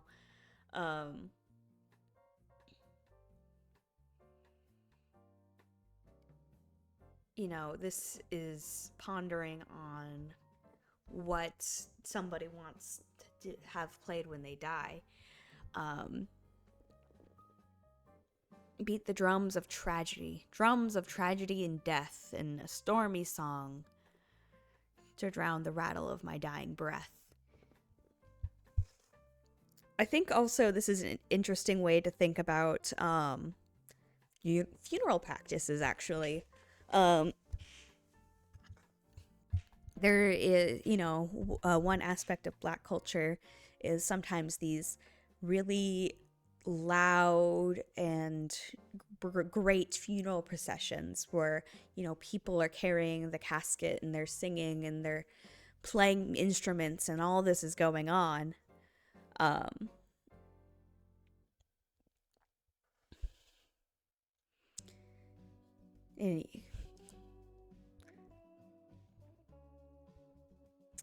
Beat the drums of tragedy for me, and let the white violins whir thin and slow, but blow one blaring trumpet note of sun to go with me to the darkness where I go. Because, to the darkness, dying. We don't know what happens after then. It's darkness.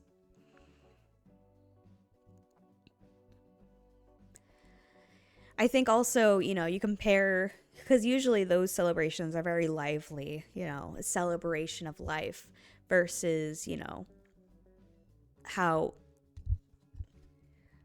I don't want to say traditional, but,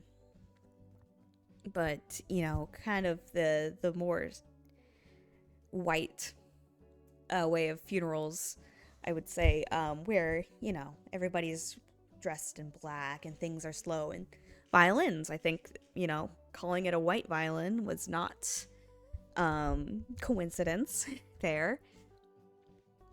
The music is slow and they're somber, but he doesn't want to just be sent out with the somberness. Like, yes, be sad for me, but also, the trumpet brings some joy to take with him when he dies. Anyway, that's what I'm reading in that. I don't know what the purple is. If anybody has an idea what fantasy in purple means in terms of that, I would love to hear thoughts about it. Okay, March moon. Moon in March. The moon is naked. The wind has undressed the moon. The wind has blown all the cloud garments off the body of the moon, and now she's naked, stark naked. But why don't you blush, O shameless moon? Don't you know? Isn't it nice to be naked? Oh, it isn't nice to be naked. That makes more sense. Why don't you blush, oh shameless moon? Don't you know it isn't nice to be naked? Love this personification of the moon as a woman who has lost her clothes and is now naked and unashamed up in the sky. Why don't you blush, oh shameless moon? Because it doesn't find shame in its body. March moon, the moon in March. March being the beginning of spring, when it gets warm again. When you're no longer, huddled and shivering. When you can start to take off some clothes, right? Langston Hughes likes to write poems about this idea of a woman that knows her beauty and that exists in her body and feels her beauty, and isn't ashamed of it. I feel like that's really reflected in this one. Joy. I went to look for joy, slim, dancing joy, gay, laughing joy, bright-eyed joy, and I found her, driving the butcher's cart in the arms of the butcher boy. Such company as keeps this young nymph joy.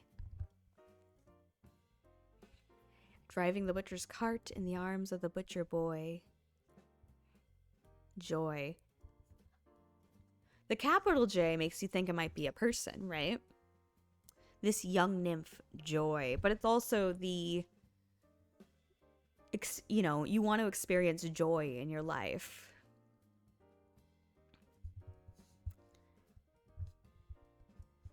And, you're always seeing somebody else. I feel like this might be a poem that very much exemplifies the saying, not exemplified, the saying, it's always greener on the other side. So he's looking for joy, and joy is not something you can ever find. It's always with someone else. Found her, driving the butcher's cart in the arms of the butcher's boy. Such company as keeps this young nymph joy.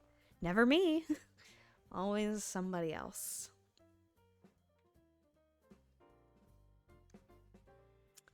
Oh, okay. And so we did also listen to Langston Hughes read The Negro Speaks of the Rivers. And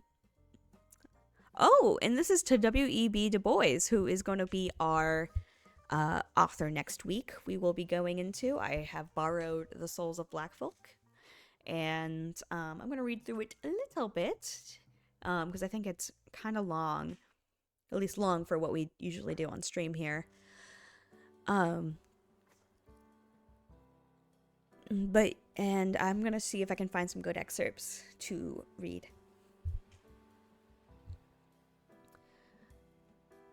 I've known rivers ancient as the world and older than the flow of human blood in human veins. My soul has grown deep like the rivers. I bathed in Euphrates when dawns were young. I built my hut near the Congo and it lulled me to sleep. I looked upon the Nile and raised the pyramids above it. I heard the singing of the Mississippi when Abe Lincoln went down to New Orleans, and I've seen its bloody bosom turn all golden in the sunset. I've known rivers, ancient, dusky rivers. My soul has grown deep like the rivers. And Langston Hughes himself kind of explained his reasoning, his thinking when he wrote this poem. He wrote it when he was traveling to go see his father, who had moved to Mexico. And he was watching the Mississippi River and thinking about how this river has seen so much Black history, so much, and all the different rivers that have experienced Black history. I've known rivers. I've known rivers ancient as the world and older than the flow of human blood in human veins. Because rivers are much, much older than we are, than humanity. Granted, rivers move and they change shape. I don't know if you guys have ever seen how rivers wander. My soul has grown deep like the rivers. I bathed in the Euphrates where the dawns were young. I built my hut near the Congo, and it lulled me to sleep. I looked upon the Nile and raised the pyramids above it. I heard the singing of the Mississippi when Abe Lincoln went down to New Orleans, and I've seen its muddy bosom turn all golden in the sunset. I've known rivers, ancient, dusky rivers. My soul has grown deep like the rivers. And I think his soul growing deep like the rivers is his soul being connected to all his heritage, to all of his ancestry. He feels the souls of everybody who, I mean, this was written to W.E.B. Du Bois, Mr. The Souls of Black Folk, and, you know, people like to talk about souls as, like, in terms of, like, shared, music just stopped. Play again!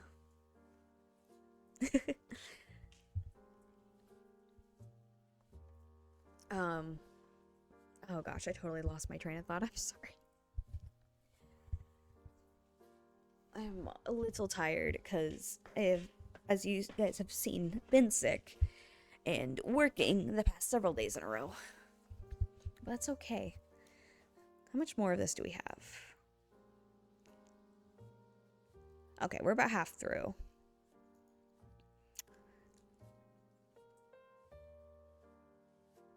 Let's finish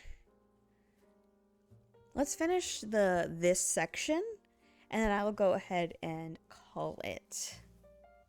Because I don't want to quite end yet. But soon, because I'm getting tired.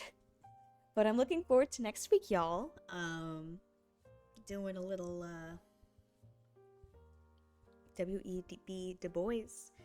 I'm excited to read about him, about his impact on Black history, on Black literature. And I'm excited to read his work together. Let's keep going. We're reading Langston Hughes right now. Cross. My old man's a white old man, and my old mother's black. If I ever cursed my white old man, I take my curses back. If I ever curse my black old mother and wish she were in hell, I'm sorry for that evil wish, and now I wish her well. My old man died in a fine big house. My ma died in a shack.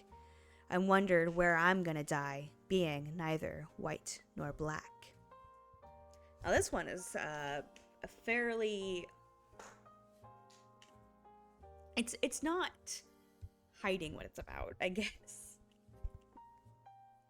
The cross. I wonder if this is like... I wonder how many ways you think about cross, because you can think about how, white and black being crossed, mixed together, and especially, earlier, and even now, there's a lot of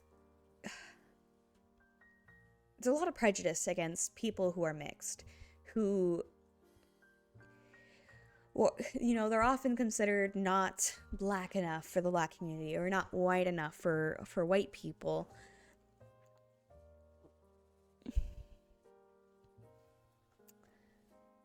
I'm gonna read again. My old man's a white old man, and my old mother's black. If I ever cursed my white old man, I take my curses back. If I ever cursed my black old mother and wished she were in hell, I'm sorry for that evil wish, and now I wish her well.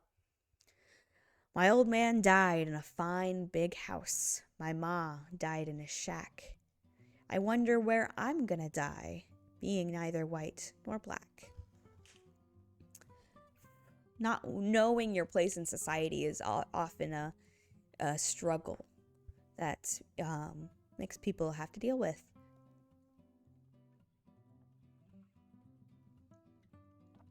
The Jester. In one hand, I hold tragedy, in the other, comedy. Masks for the soul. Laugh with me, you would laugh. Weep with me, you would weep. Tears are my laughter, laughter is my pain. Cry at my grinning mouth, if you will. Laugh at my sorrow's reign. I am the black jester, the dumb clown of the world. The booted fool of silly men. Once I was wise. Shall I be wise again?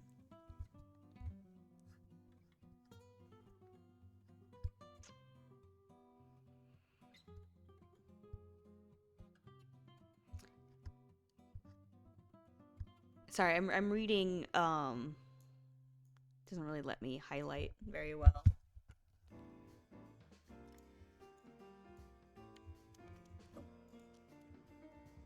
Shift? No. Maybe I can right-click the highlight? No. No highlight, we die like men. Just the part where it's like, laugh with me, you would laugh. Weep with me, you would weep. You know, here we're, laugh with laugh, weep with weep. Tears are my laughter. Laughter is my pain. Now we're, dealing in sort of a paradox or oxymoron, right? And then cry at my grinning mouth, if you will. Laugh at my sorrow's reign.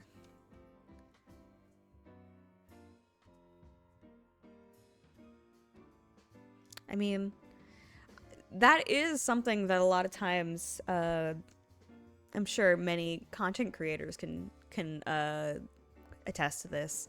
It is like to be a black creative, right? Because again, always, as Langston Hughes said, it's hard to separate the themes, that that come out of the systematic racism that has prevailed throughout all of American history. It's hard to separate that from your work, but also you have to be the jester, right? You have to make these people laugh. You have to do this for them. You have to make yourself the butt of the joke, the booted fool of silly men. But once I was wise, shall I be wise again? The jester also is often seen as a secretly wise character, a character who on the outside is foolish and is drawing a lot of attention to themselves, but they're able to get away with as much as they get away with because of their wisdom, because they can see and joke at the truth of things, right?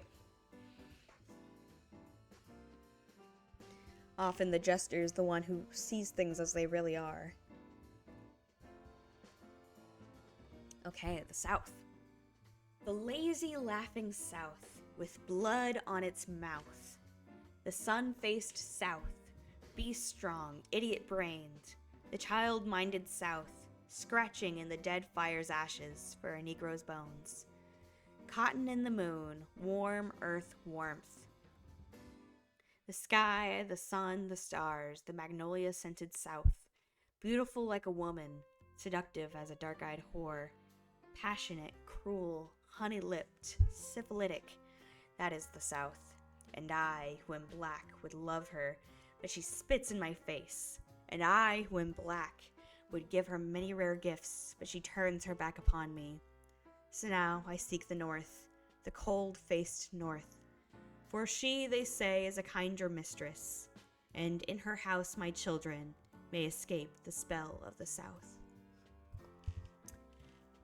So, yeah, so this one, they said he was political, talking about how obviously in the South, racism exists all over America. I'm going to start with that, but in the South, especially in his time, the racism was more visible, more in your face.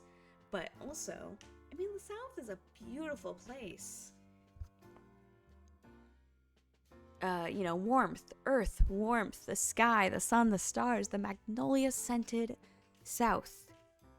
Beautiful like a woman, and so because it's this beautiful place, you're drawn to it. Seductive as a dark-eyed whore, passionate, cruel, honey-lipped, syphilitic.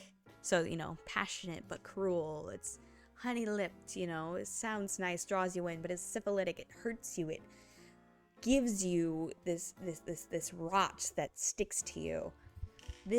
That is the South, which I will say, by the way, syphilis, it's an STI. Anybody can get an STI. There's no shame in it. I'm just trying to talk in terms of how I feel the poem took things. And I who am black would love her, but she spits in my face. And I who am black would receive her many rare gifts, but she turns her back upon me. So now I seek the north, the cold-faced north. For she, they say, is a kinder mistress, and in her house my children may escape the spell of the South. Because, yeah, as you go further north, it's colder, and when it gets colder, you're not going to have this kind of, like, super warm, sweet scented nights, right? At night it's cold and you can't really just go and hang outside. As I grew older, alright, it was a long time ago. I've almost forgotten my dream, but it was there then, in front of me, bright like a sun, my dream. And then the wall rose slowly, slowly. Between me and my dream rose slowly, slowly, dimming, hiding. The light of my dream rose until it touched the sky, the wall. Shadow, I am black. I lie down in shadow, no longer the light of my dream before me, above me. Only the thick wall, only the shadow. My hands, my dark hands, break through the wall. Find my dream, help me to shatter this darkness, to smash this night, to break this shadow into 1,000 lights of suns, to 1,000 whirling dreams of sun.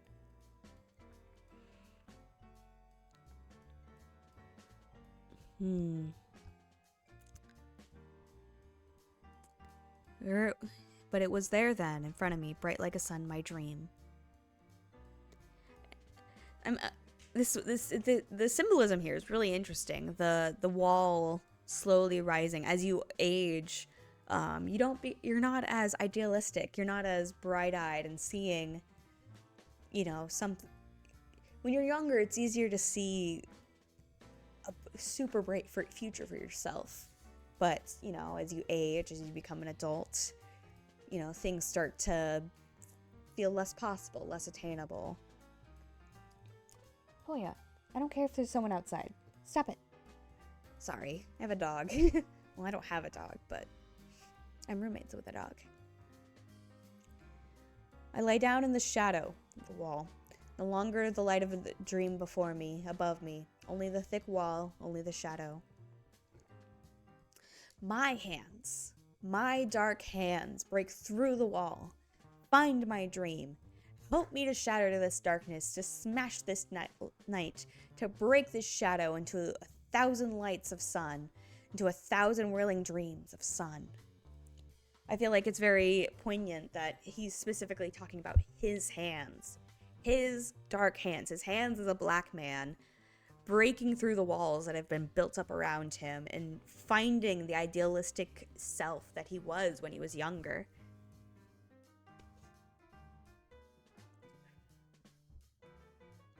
Aunt Sue's stories. Aunt Sue has a head full of stories. Aunt Sue has a whole heart full of stories. Summer nights on the front porch, Aunt Sue cuddles a brown-faced child to her bosom and tells him stories. Black slaves working in the hot sun, and black slaves walking in the dewy night, and black slaves singing sorrow songs on the banks of a mighty river, mingle themselves softly. In the flow of old Aunt Sue's voice, mingle themselves softly. In the dark shadows that cross and recross Aunt Sue's stories. And the dark-faced child listening knows that Aunt Sue's stories are real stories. He knows that Aunt Sue never got her stories out of any book at all, but they came right out of her own life. And the dark-faced child is quiet of a summer night, listening to Aunt Sue's stories. oral tradition is a very real way that stories are passed down and shared. You know, talking about Aunt Sue and her stories of what slavery genuinely was like, you know? And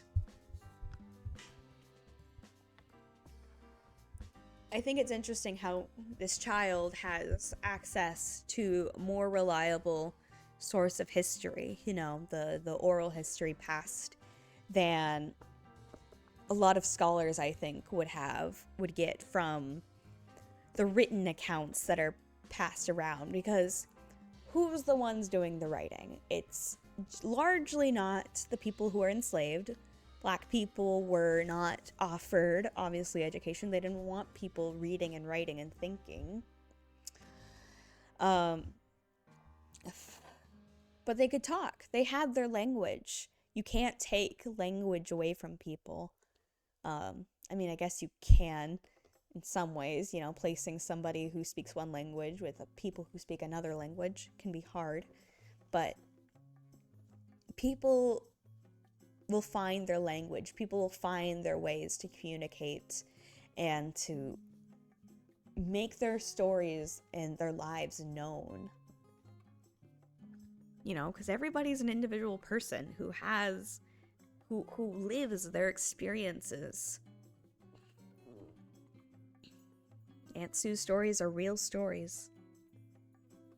Just stories to the generation later, but very, very real to the people telling them. Poem. The night is beautiful, so the faces of my people. The stars are beautiful, so the eyes of my people. Beautiful also is the sun. Beautiful also are the souls of my people.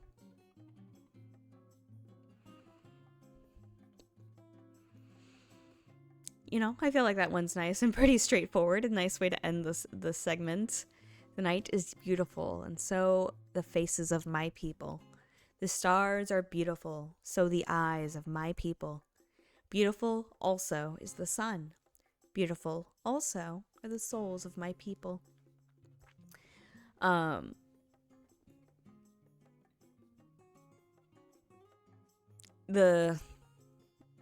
The direct comparison here is quite nice, quite simple, but quite nice. The labeling, talking about things that are beautiful, and then drawing comparison to, you know, Black culture, Black people, you know, their souls. Those things are beautiful, you know, and he just uses the word beautiful again over and over. Just letting you know again and again, Black people are beautiful. They have beauty. They have souls. They are beautiful people with beautiful lives. And I feel like that one coming directly after Aunt Sue's stories and As I Grew Older, you know, these ones that are about I feel like the pain, you know, a lot of pain felt by Black people. It's nice to end it here with this short, simple, punchy poem that like emphasizes again and again beauty. And that is really at the heart of a lot of Langston Hughes' poetry. The real hard truth of like the Black experience in America, but then also the beauty and richness and fullness of Black culture and what Black people are and have created, and it's all so good.